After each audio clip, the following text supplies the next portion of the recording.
جو پہلا حق ہے وہ ہے رد السلام، کہ اس کے سلام کا جواب دینا۔ سلام کوئی آیا ہے، اس نے سلام کیا ہے تو اس سے اچھا سلام کا جواب دینا چاہیے۔ جیسے کوئی آنے والا آتا ہے، وہ کہتا ہے السلام علیکم، تو آپ آگے سے کہیں وعلیکم السلام ورحمۃ اللہ۔ اور اگر کوئی کہتا ہے السلام علیکم ورحمۃ اللہ، تو آپ پھر اسے کہیں وعلیکم السلام ورحمۃ اللہ وبرکاتہ۔ آپ صلی اللہ علیہ وسلم نے فرمایا افشوا السلام واطعموا الطعام وادخلوا الجنۃ بالسلام، کہ سلام کو عام کرو، ہر عام اور خاص کو سلام کہو۔ آج ہم میں سے بعض ایسے بھی ہیں جو صرف خاص لوگوں کو سلام کریں گے، کہ جن کے ساتھ کوئی واسطہ ہے، جن کے ساتھ کوئی تعلق ہے، جن سے کچھ لین دین کرنا ہو، صرف انہی کو سلام کریں گے۔ عام مسلمانوں کو وہ اس سے مستثنا کر دیتے ہیں۔ تو جب بھی سلام کی باری آئے، آپ اپنے سے چھوٹے کو بھی سلام کر لیں، اس میں کوئی مذائقہ نہیں ہے۔ لیکن آپ صلی اللہ علیہ وسلم نے سلام کرنے کے بھی طریقے بتلا دیے۔ آپ صلی اللہ علیہ وسلم نے فرمایا کہ جو سوار ہے وہ پیدل والے کو سلام کرے، تاکہ اسے یہ نہ ہو کہ میں سوار ہوں اور اس کے اندر تکبر بھی پیدا نہ ہو۔ اور جو بیٹھے ہوئے ہیں راستے میں یا مسجد میں آ کر پہلے سے موجود ہیں، بیٹھے ہوئے ہیں، تو جو باہر سے آنے والا ہوگا وہ سلام کرے گا۔ جیسے آپ کے والدین، بہن بھائی یا کوئی بھی ایک کمرے میں موجود ہیں اور آپ باہر سے آ رہے ہیں، تو پھر آپ کا حق ہے کہ وہاں پر بیٹھنے والوں کو سلام کریں۔ اور اگر آپ ایک بڑی جماعت کے ساتھ آتے ہیں کہ 5-7 بندے باہر سے آئے ہیں یا 3 بندے آئے ہیں یا 2 بندے باہر سے آتے ہیں، تو ان میں سے صرف ایک سلام کر دے تو وہ تمام کی طرف سے کافی ہو جائے گا۔ یہ نہیں ہے کہ اس تمام کے تمام لوگ سارے ہی سلام کریں، نہیں، بلکہ وہاں پر بیٹھنے والے جو ہوں گے وہ صرف ان میں سے ایک جواب دے دے، وہ بھی کافی ہے، اور باہر سے آنے والوں میں سے ایک سلام کرے تو سب کی طرف سے سلام بھی ہو گیا، اور ایک جواب دے دے تو سب کی طرف سے جواب بھی ہو گیا۔ اور جو دوسرا حق ہے وہ ہے وہ اتباع الجنائز، کہ جنازوں کے پیچھے چلنا۔ جب کوئی فوت ہو جاتا ہے مسلمان تو اس کے جنازے میں شامل ہونا یہ دوسرے مسلمانوں پر اس کا حق ہے، اور اس حق کو ادا کرنا چاہیے۔ جب آپ صلی اللہ علیہ وسلم کا حکم آ گیا تو اس کو ماننا چاہیے، اور یہی نہیں ہے کہ جو ہمیں جانتا ہے ہم صرف اس کے جنازے میں شریک ہوں، یا جہاں پر ہمیں امید ہو کہ ہاں بھائی یہ جو ہے میرا رشتہ دار ہے، عزیز و اقارب ہے، میں نے اس کے جنازے میں جانا ہے، کل یہ کوئی میری فوتگی ہوتی ہے تو یہ آئے گا، ایسا سوچ کر نہ جائیں، بلکہ ہر عام اور ہر خاص کے جنازے میں شرکت کریں، اور اسے قبر میں اتارنے تک اس کے ساتھ رہنے کی کوشش کریں۔ اگر ساتھ رہنے کی کوشش نہیں کرتے قبر میں اتارنے تک، تو کم از کم اس کے جنازے میں شریک ہوں اور اس کے لیے دعائے مغفرت کریں۔ اگر دفن کرنے کے لیے چند افراد بھی چلے جاتے ہیں جو خاص ہیں تو کافی ہے۔ وَإِجَابَةُ الدَّعْوَةِ، اور دعوت کو قبول کرنا، کہ جب ایک مسلمان دوسرے مسلمان کو دعوت دیتا ہے، چاہے وہ کھانے کی طرف ہو یا پینے کی طرف ہو، وہ شربت پلا رہا ہو یا کھانا کھلا رہا ہو یا عام پانی پینے کی دعوت دے، تو اس کی دعوت کو قبول کرنا یہ مسلمان کا مسلمان پر حق ہے کہ وہ اس کی دعوت کو قبول کرے۔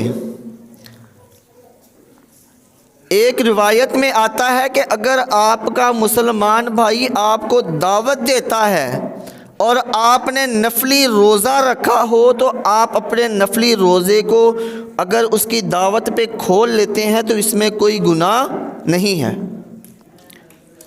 بلکہ آپ کو اللہ تبارک و تعالی نفلی روزے کا بھی ثواب عطا فرمائیں گے جو آپ کی نیت تھی، اور اس کے بعد اس کی جو دعوت قبول کی اس کا بھی ثواب عطا فرمائیں گے۔ او کما قال النبی صلی اللہ علیہ وسلم وَتُشْمِيتُ الْعَاطِسِ، اور جو چھینکنے والا ہو، جو چھینک رہا ہو، جس کو چھینک آئے، تو جب وہ الحمدللہ کہے تو مسلمان دوسرے کا حق ہے کہ وہ اس کی چھینک کا جواب دے۔ اس کی چھینک کا جواب یرحمک اللہ ہے کہ اسے یرحمک اللہ کہے، یہ اس مسلمان کا حق ہے جس کو چھینک آئی ہے، اور پھر وہ چھینکنے والا اپنے بھائی کو جواب دے یہدیکم اللہ ویصلح بالکم۔ آج ہم اس حدیث کو تقریباً بھول چکے ہیں۔ ہم میں سے اکثر بیشتر زیادہ تر تو جب چھینک آئے تو الحمدللہ بھی کہنا گوارا نہیں کرتے، اور اگر وہ کہتے ہیں تو اپنے پاس سے اس میں الفاظ شامل کر لیتے ہیں۔ جیسے میں نے بعض لوگوں کو دیکھا کہ جب انہیں چھینک آتی ہے تو وہ کہتے ہیں شکر الحمدللہ۔ یہاں پر شکر کا لفظ آپ صلی اللہ علیہ وسلم نے نہیں بتلایا، تو اس لیے ہمیں اس لفظ سے بچنا چاہیے اور اس کو شامل نہیں کرنا چاہیے۔ ایک روایت میں آتا ہے وَإِذَا انصَحُوا فَانصَحْ، کہ جب وہ تم سے نصیحت حاصل کرے، تم سے کوئی نصیحت طلب کرے تو انہیں اچھی نصیحت کرو۔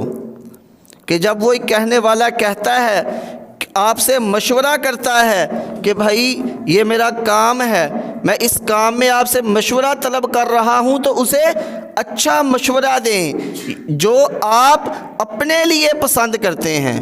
یہ نہیں ہے کہ اسے ایسا مشورہ دیں کہ جس سے اس کا نقصان ہو۔ یہ آپ کے پاس اس کی امانت ہے کہ آپ اسے اچھا مشورہ دیں۔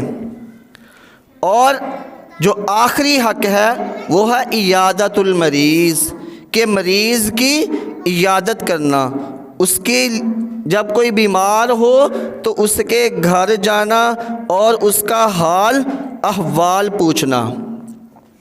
ایک روایت میں آتا ہے کہ جب کوئی مریض کی عیادت کے لیے جاتا ہے تو 70,000 فرشتے اس کے لیے اس دن دعائے خیر کرتے رہتے ہیں۔ اگر وہ دن کے ٹائم میں جاتا ہے تو سارا دن اس کے لیے فرشتے دعا کرتے ہیں 70,000، اور اگر وہ رات کے اوقات میں جاتا ہے مریض کی عیادت کرنے کے لیے تو ساری رات اس کے لیے فرشتے دعا کرتے ہیں۔ اور اس کے علاوہ ایک روایت میں آتا ہے آپ صلی اللہ علیہ وسلم نے ارشاد فرمایا کہ جو اپنے مسلمان بھائی کی عیادت کے لیے گیا تو گویا وہ جنت کے خوشوں میں سے ایک خوشے میں تھا، کہ جنت میں وہ داخل ہو گیا۔ اور ایک روایت میں آتا ہے کہ اللہ تبارک و تعالی قیامت کے دن ان لوگوں سے جو کہ اپنے بھائی کی عیادت نہیں کرتے ارشاد فرمائیں گے کہ اے میرے بندے، جب میں بیمار ہوا تو تم میری عیادت کو نہ آئے۔ یبن آدم مریضت فلم تعدنی، اے ابن آدم میں بیمار ہوا اور تم نے میری عیادت نہ کی۔ تو انسان ارشاد فرمائے گا قال یا ربی کیف اعودک وانت رب العالمین، کہ میں کیسے آپ کی عیادت کرتا، آپ تو رب العالمین ہیں۔ تو اس کے جواب میں اللہ تبارک و تعالی ارشاد فرمائے گا کیا تمہیں معلوم نہ تھا کہ میرا فلاں بندہ بیمار ہے اور پھر بھی تم نے اس کی عیادت نہ کی؟ اگر تم اس کی عیادت کو آتے تو مجھے وہیں پاتے۔ یہ صحیح مسلم کی روایت ہے اور یہ صحیح حدیث ہے۔ جب انسان اپنے بھائی کی عیادت کے لیے جاتا ہے تو گویا وہ اپنے رب سے ملاقات کے لیے جا رہا ہے۔ تو جب بھی کسی کی عیادت کے لیے جائیں تو حسب توفیق اس کے لیے کچھ تحفے تحائف لے جائیں، اس کے لیے کچھ کھانے پینے کو لے جائیں، اس کے لیے کوئی ایسی چیز لے جائیں جو اسے پسند ہو۔ حرام چیزیں نہیں لے کے جانی بلکہ حلال چیزیں لے کے جانی ہیں اپنے بھائی کی عیادت کے لیے، تاکہ وہ جب کھائے گا تو آپ کو اس کا ثواب ملے گا اور یہ اس کی مدد بھی ہو جائے گی۔ اگر وہ غریب ہے تو آپ گویا کہ اس کی مدد بھی کر دیں گے اور اسے محسوس بھی نہیں ہوگا۔ تو اس لیے اپنے مسلمان بھائیوں کی ضرور عیادت کرنی چاہیے۔ وہ جب بھی بیمار ہوں، جب وہ پریشان ہوں تو ان کی پریشانیوں میں ان کی مدد کرنی چاہیے۔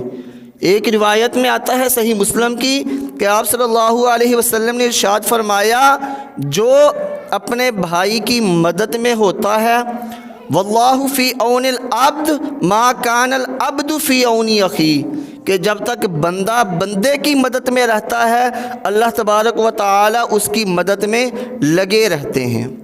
تو اس لیے ہمیں کوشش کرنی چاہیے کہ ہم مسلمانوں کے جو 6 حقوق ہیں ان کے اوپر خود بھی عمل کریں اور ان کو آگے بھی لوگوں تک پہنچائیں، تاکہ جو لوگ بھی ہماری بات کو مان کر ان کاموں پر عمل شروع کریں گے تو ہمیں بھی اس کا ثواب ملے گا۔ یہ امت بہترین امت بھی اسی لیے ہے کہ یہ لوگوں کو نیکی کا حکم دیتی ہے اور برائی سے روکتی ہے، اور اللہ نے بھی آگے بات پہنچانے کا حکم دیا ہے، یا ایھا الرسول بلغ ما انزل الیک من ربک، کہ اے رسول صلی اللہ علیہ وسلم آپ تک جو پہنچا ہے آپ کے رب کی طرف سے وہ آگے پہنچا دیجئے۔ اور آپ صلی اللہ علیہ وسلم نے بھی حجۃ الوداع کے موقع پر یہ ارشاد فرمایا تھا کہ میرے صحابہ گواہ ہو، جو میرے اوپر نازل ہوا وہ میں نے آپ تک پہنچا دیا۔ اللہ تبارک و تعالی سے دعا ہے کہ اللہ تبارک و تعالی جو کہا گیا سنا گیا اس پر ہم سب کو عمل کرنے کی توفیق عطا فرمائے۔ وآخر دعوانا ان الحمد للہ رب العالمین۔